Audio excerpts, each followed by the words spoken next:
not a preacher, but I am a teacher. And when the guy said, oh, good, good, I was so excited.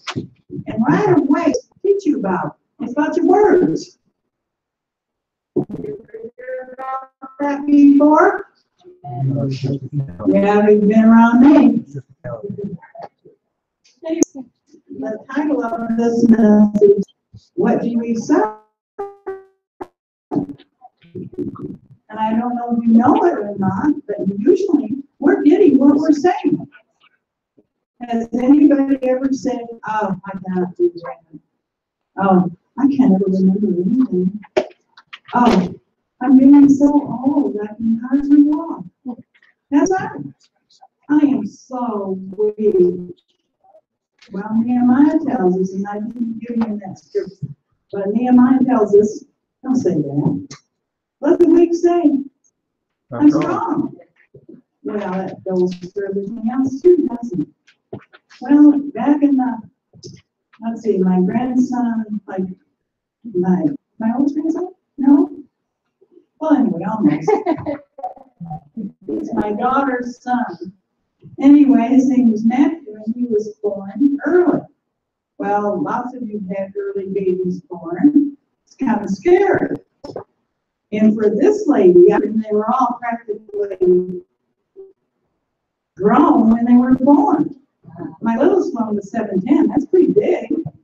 But this little boy was only 4, wasn't it?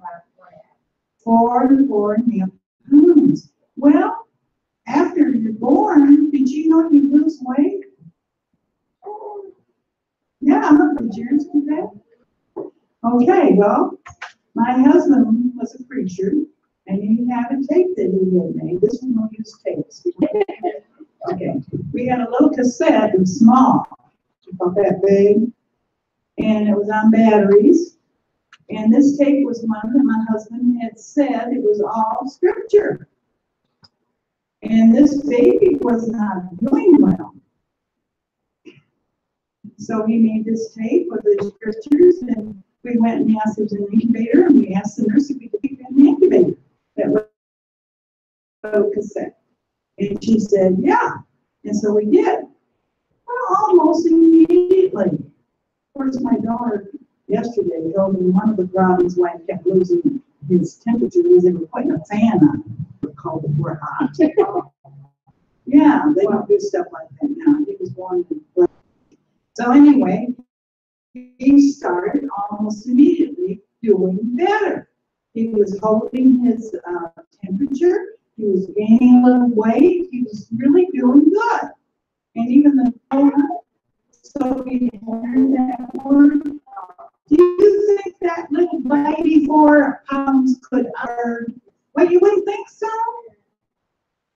But he did. His spirit did. And my daughter used to say, this baby from hand. Now that's kind of a difference. And my one baby was 9 pounds 2 ounces. You know, there's a difference. Watch the baby a little bit. I was so scared. She didn't know that. I was a mother and I was supposed to know everything. But I was so scared. I would practically get in the little bassinet to make sure he was breathing. She didn't know that. But anyway, then the batteries ran out. Well, that's okay. He's doing good. Right? But then he didn't do good.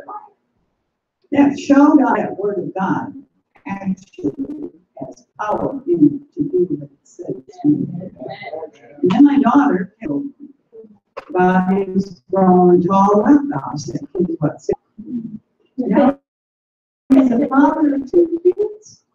And he's a pharmacist, a doctor pharmacy. That's what happens to these blue ladies when you speak the word over them. And so my message is, what do we say? And I guess, did I give you the scripture? Matthew 4? Okay.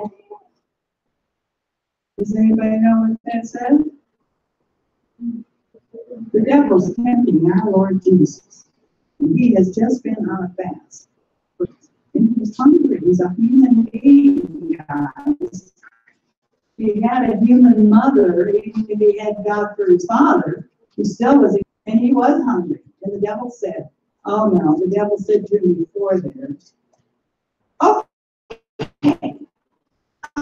this is the devil. If you're hungry, why don't you just make that stone into bread? And Jesus answered and said, it is written, man shall not live by bread alone, but by that proceeds from the mouth of God. That's true. We've got to realize that. In fact, when Jesus, I didn't use the scripture, but when Jesus was walking on the earth, how many times do you remember if you read it? How many times did you say, I don't do anything that my Father doesn't tell me to do? You didn't. My Father doesn't tell me to say. So Jesus depended on God and the Word. And some of the things that Jesus quoted was already written. It had been written in the Old Testament. He quoted a lot from Saints, a lot from Psalms, and Isaiah. He did a lot of Isaiah. Okay, so Jesus spoke the Word. Let's see what else we got here. Oh, I wanted to tell you this. I guess I gave you the scripture. Didn't I? Matthew 8:5. Okay, the centurion is when it came to Jesus. She went to, and he said, and he was pleased. The centurion, did you know a centurion?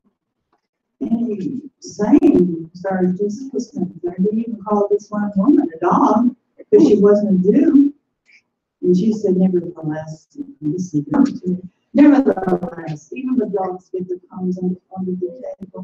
And he said, gosh, what you're saying is so faith, so much faith. Oh, your daughter will be healed. Well, this is the centurion.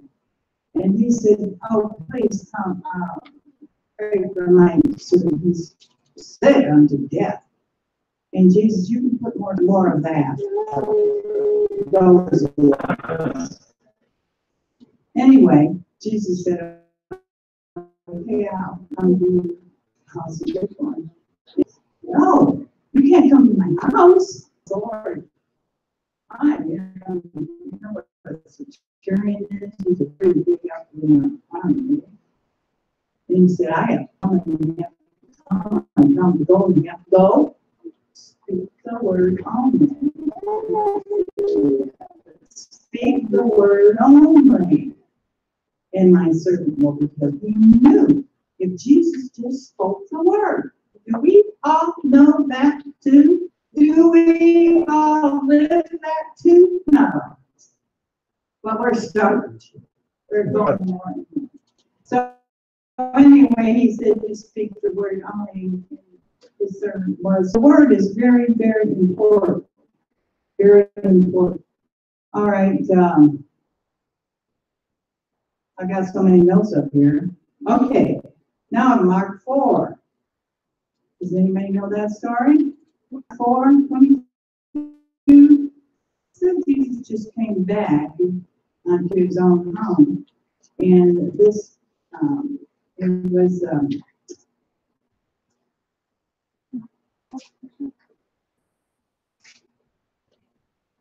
I don't know if that's something I think it's supposed to say.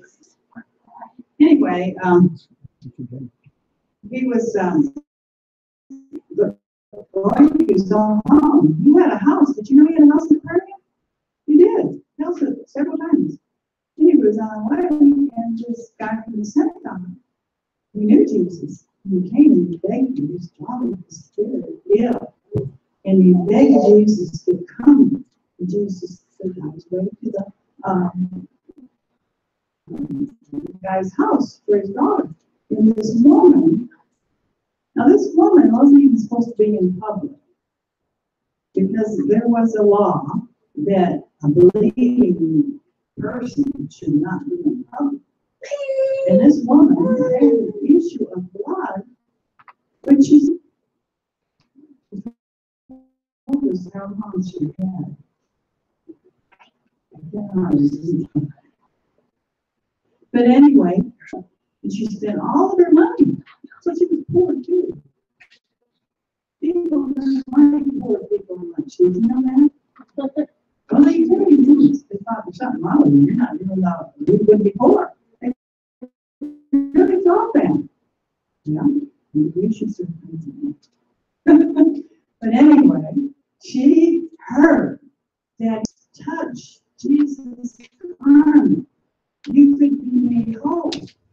She has already spent all her money with all the doctors. She's not any better than Jesus. When we hear about Jesus, we need to do something. So she not only heard, but she said out loud, if I just touch his garment, I'm going to be made whole. So then she had to act on it. You know, you can sit in your, and I do sit in my house a lot, doing not much. You don't get anything done, do you? You have to go out, don't you? So she thought, and so then she said, if I just touch his garment, I'm going to be healed. So she had to go in this crowd.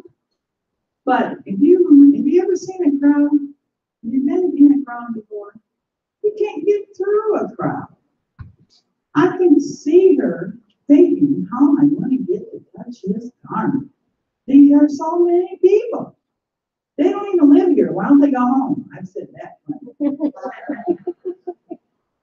But anyway, she evidently thinks she had to get down on her hands and knees and crawl through these people to get over to Jesus. And she touched his garment. Guess what happened? She was made whole. But there's another part to this. Jesus knew something went on. He called it virtue. One translation calls it power. He knew something went on. He knew. And there was a lot of people touching him because he said, who touched me? And all this is, man, look at all these people. What do you mean who touched you? They're all touched me. But only one touched me with power. Only one touched me with purpose.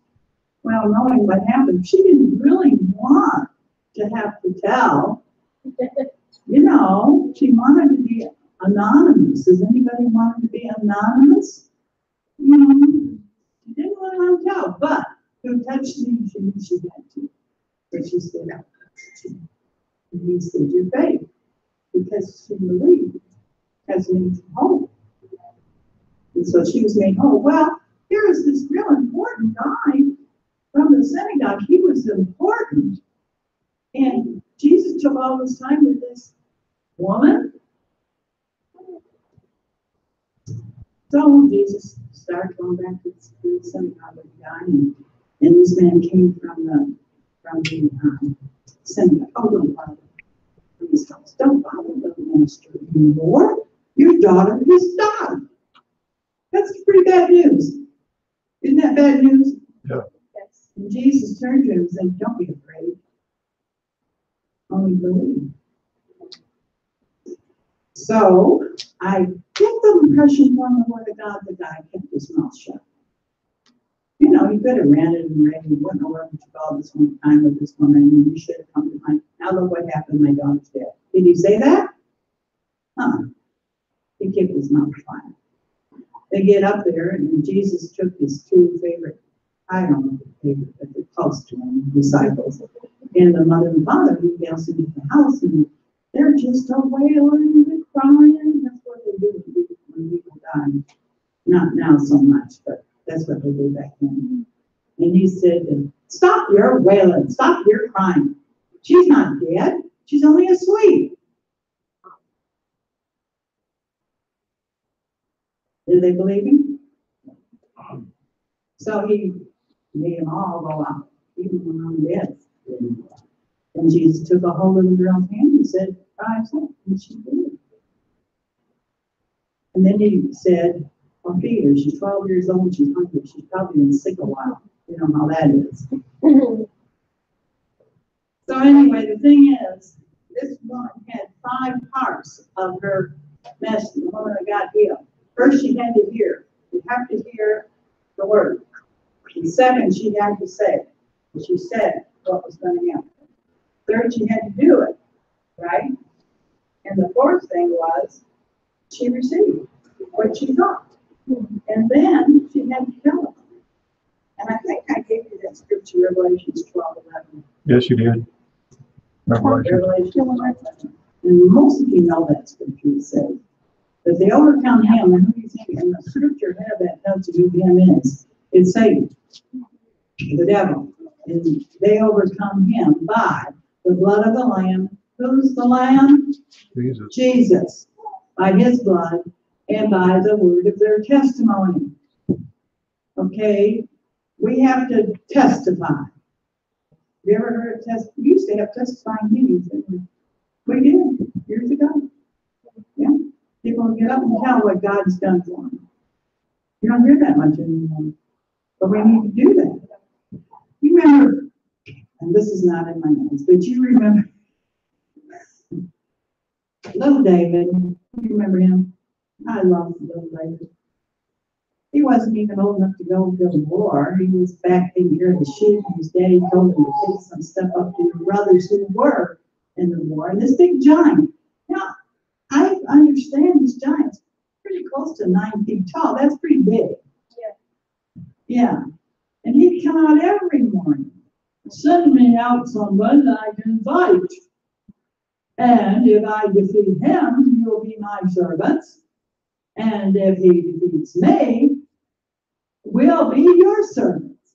Now, I want you to know something. Today, even, the enemy always lies. Yep. Always lies. If they tell you they're not going to do it. Just look what's happened in Israel. They gave up some of their land. Did they have peace? No, they didn't do it. They threw rockets at them. They've done all kinds of stuff. The enemy always lies. So anyway, little David went up there, took the food up to his brother. What's going on? Can you just see a little 16-year-old with him? We have any 16-year-olds around here? They're interested. What's going on? And this guy, this big giant, comes out and roars. And he's saying bad things about God. And little David said, you can't say bad things about God. We won't have that. And his brother says, you're just a, what do big brothers say to little brothers? Not too good sometimes. But anyway, he said, well, I'll fight him. You can't fight that giant. Look at you. Well, listen now, he's rehearsing and he's telling you what God's already done for him. We need to start rehearsing what God has already done for us. Amen. So when you get in a hard place, okay, he was living with a bear. Do you think I naturally could kill that bear? No. But God was with me and I did get that bear. That's and right. I even got that lamb out of his mouth. Yeah. I mean, I didn't feed it. And he was with me with that lion too. I killed that lion and saved that lion. And who does this uncircumcised Philistine think he is that he can come against our God? He was really upset. Well, the king didn't even want to go out against the giant, the king. He said, here, maybe you need my armor. Well, the armor didn't fit David. So what did David have? He had his slingshot. And he picked up. And there's a lot of speculation why he picked up 5 smooth stones. I don't know. There's a lot of talk about it. But he picked up 5, but he put 1 in the slingshot. And he said to the giant what he was going to do to him. Did he? And he slung that rock, well, this guy had armor all over him. But he had a little place over here that he had no arm. The rock got right there. And not only did it hit him, it sunk in there and knocked him down. He went dead, doggy now. Little David took his sword, he said he was going to, and cut off his head. Well, this guy's already killed a lion, already killed a bear, so cutting off this guy's head probably didn't mean a whole lot to him. Probably not.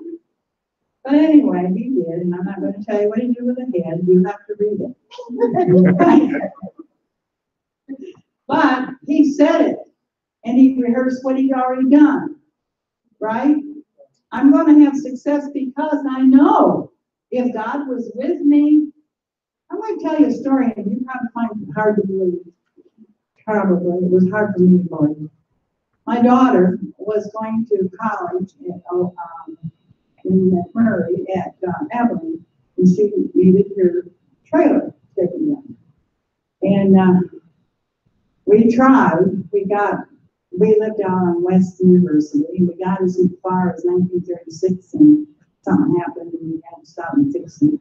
Then we got on 20, and we hadn't gone very far on 20, and tired popped off that trailer. And we stopped, and we were following the guy pulling the trailer. We stopped, and I got out, and I looked over there, and here comes that tire rolling on the other lane toward the oncoming traffic. Yeah. And I looked at that, and I said, "You get over here where you belong."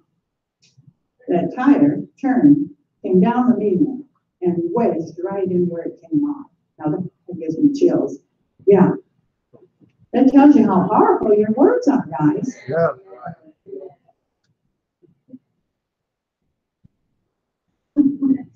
We did have some trouble, but we finally got the trailer there.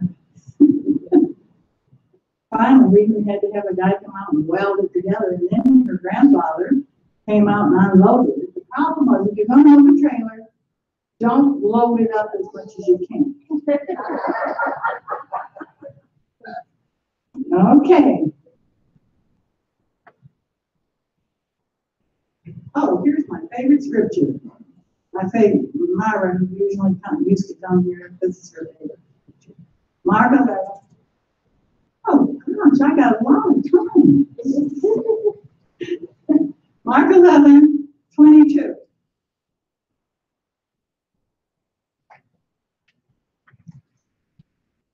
Now let me give you a little background here.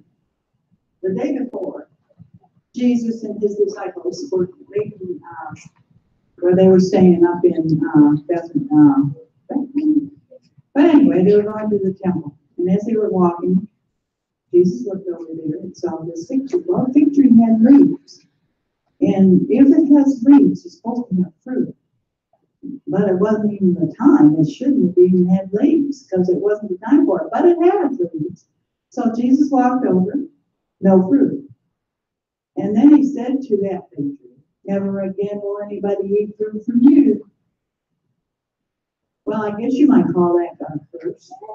His disciples did later, but they didn't notice anything different. They went to the temple. They came back up there. It was Lazarus is where he was staying, up in Lazarus' house, the one he raised from the dead. So they went past that same fig tree. It didn't look any different. Then they came back the next morning, and they walked down the same way by that fig tree. And his disciples said, "Master, look at that fig tree you cursed. It's dried up from the roots." And then Jesus is teaching this, Mark 11:22. So have faith in God.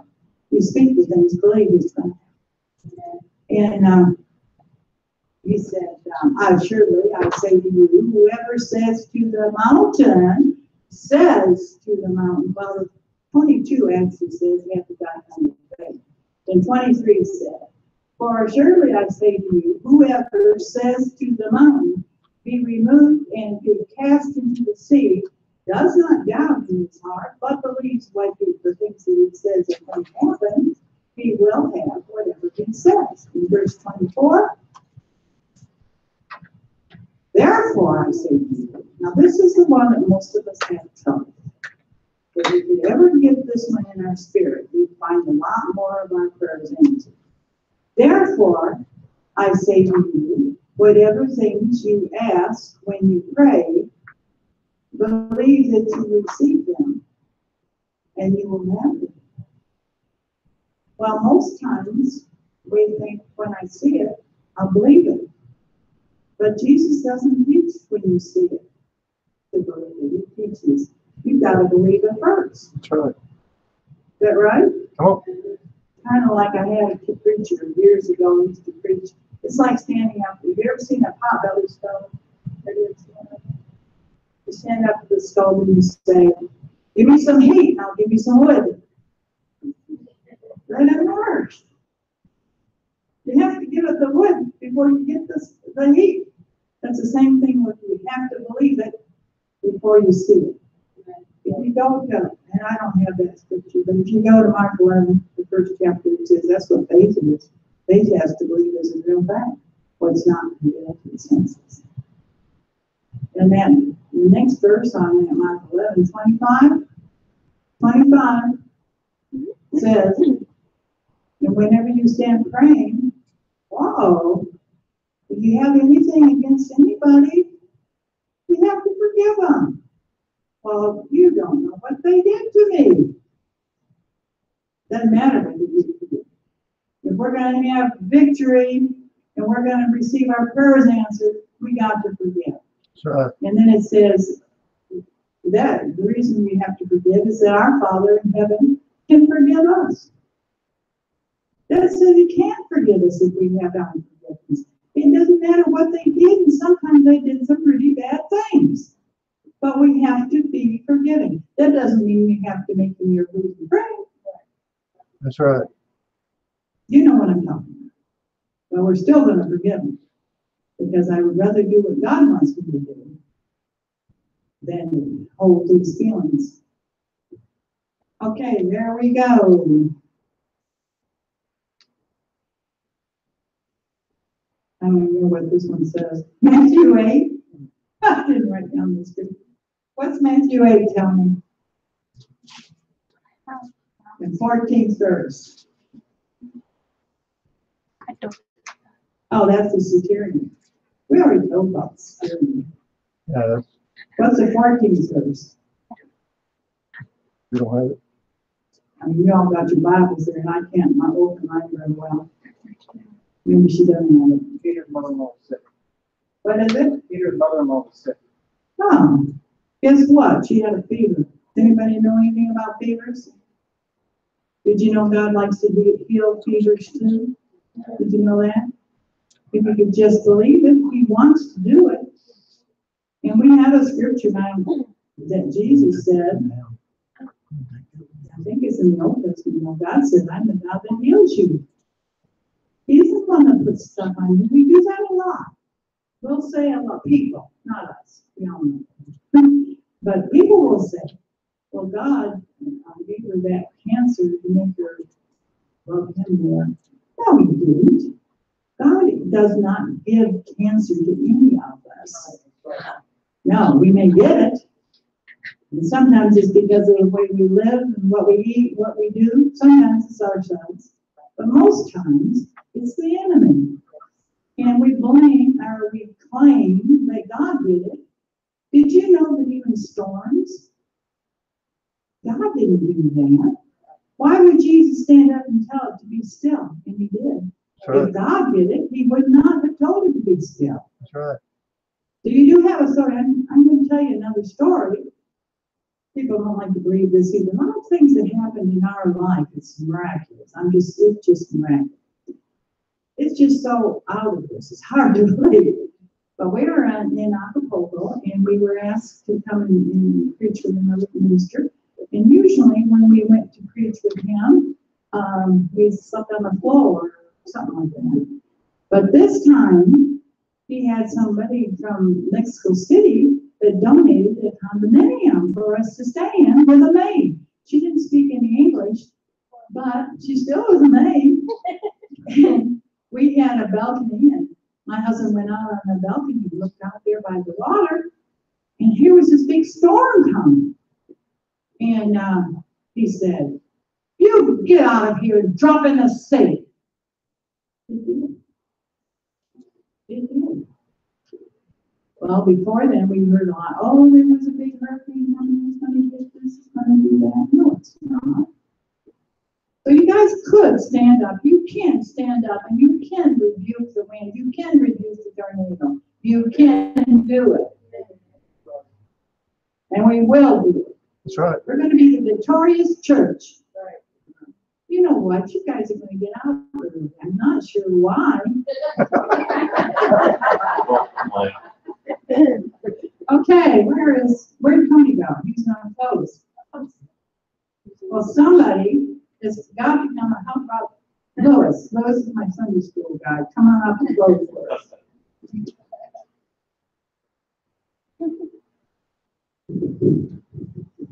Oh, praise God. That's good word. Amen.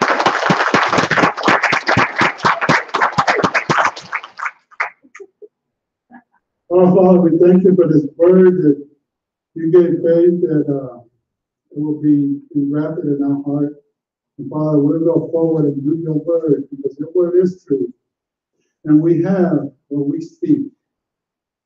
You build your word, the world by your word, and we're made in your image. So we thank you, Lord, that we can speak what happens in our lives. And we thank you, Father God, that your word is power. And Father, we thank you and praise you for today. Thank you, Father God, for everything that you do and watching over us. In Jesus' name. Amen. Love on somebody before you leave.